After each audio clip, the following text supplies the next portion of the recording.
কিশোরগঞ্জের এক কান কাটা হারামজাদা ফজলুর রহমান, নাম শুনছেন? ওটা হলো কান কাটা একটা পাতি নেতা।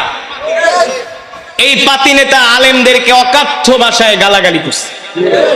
আমরা নাকি জাকাত খাই, ফেতরা খাই। আরে তুই তো চাঁদাবাজি করস, তুই তো ফেন্সিডিল বিক্রি করে খাস, তুই তো গাঁজার ব্যবসা করস।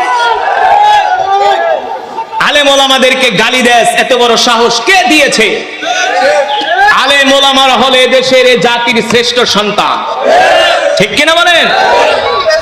সুতরাং আমি আগেও বলছি, এখনো বলি, যারা ইসলামের পক্ষে রাজনীতি করবে সবাই আমাদের কলিজার টুকরা ভাই। তাদের জুতা সোজা করার জন্য আমরা প্রস্তুত আছি, তাদের খাদেমগিরি করার জন্য আমরা প্রস্তুত আছি, ঠিক কিনা বলেন?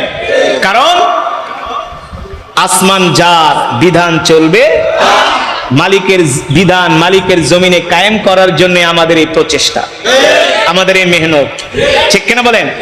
আল্লাহ তাআলা মৃত্যুর আগ পর্যন্ত যেন আমরা এই কোরআনের পক্ষে থাকতে পারি, আল্লাহ তাআলা আমাদের সকলকে তৌফিক দান করুন। আল্লাহ তাআলা আমাদের এই প্রিয় মাতৃভূমির উপরে রহমত নাজিল করুন, আমাদেরকে এক হওয়ার তৌফিক দান করুন, নেক হওয়ার তৌফিক দান করুন। এদেশের মানুষের কল্যাণে সকলকে রাজনীতি করার জন্য আল্লাহ তাআলা সকলের শুভ বুদ্ধির উদয় দান করুন। আজকের মাহফিলের প্রধান অতিথি মুফতি সৈয়দ মোহাম্মদ ফয়জুল করিম দামাত বরকাতুহুমুল আলিয়া, নায়েবে আমিরুল মুজাহিদিন, তিনি আপনাদের সামনে আসবেন।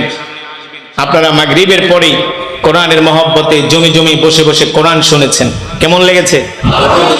হ্যাঁ, দুনিয়ার জমিনে কোরআনের তেলাওয়াত যদি এত মজা হয়, যখন আল্লাহ তাআলা নিজে কোরআন তেলাওয়াত করে জান্নাতে শোনাবেন, তখন কেমন লাগবে? কেমন লাগবে? আল্লাহু আকবার, জোরে বলি আল্লাহু আকবার, আরে জোরে বলি আল্লাহু আকবার। আল্লাহ তাআলা আমাদের সকলকে কোরআনের জন্য কবুল করুন, এই মাহফিলকে কবুল করুন, মুজাহিদ কমিটির প্রচেষ্টাকে আল্লাহ তাআলা কবুল করুন, এই আশা ব্যক্ত করি আমি আমার সংক্ষিপ্ত আলোচনা এখানে শেষ করছি। আমি আপনাদের পাশের মসজিদে জুমা পড়াই, জানেননি? কোন মসজিদ? হ্যাঁ, হাজী আব্দুল সত্তার জামে মসজিদ। বাংলাদেশের মাত্র এই 1-2-3টা মসজিদ আছে যেখানে কিনা প্রতি শুক্রবারে আন্তর্জাতিক মানের তেলাওয়াত হয়।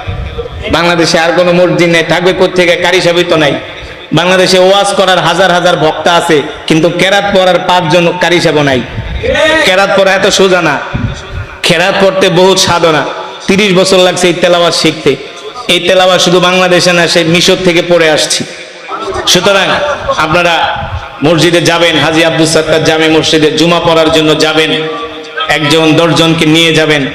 সুন্দর পরিবেশ, সুন্দর মসজিদ, গেলে ভালো লাগে, কি বলেন? সকলকে দাওয়াত দিয়ে আমি আমার আলোচনা এখানে শেষ করছি। সুবহানাকাল্লাহুম্মা বিহামদিকা আশহাদু আল্লা ইলাহা ইল্লা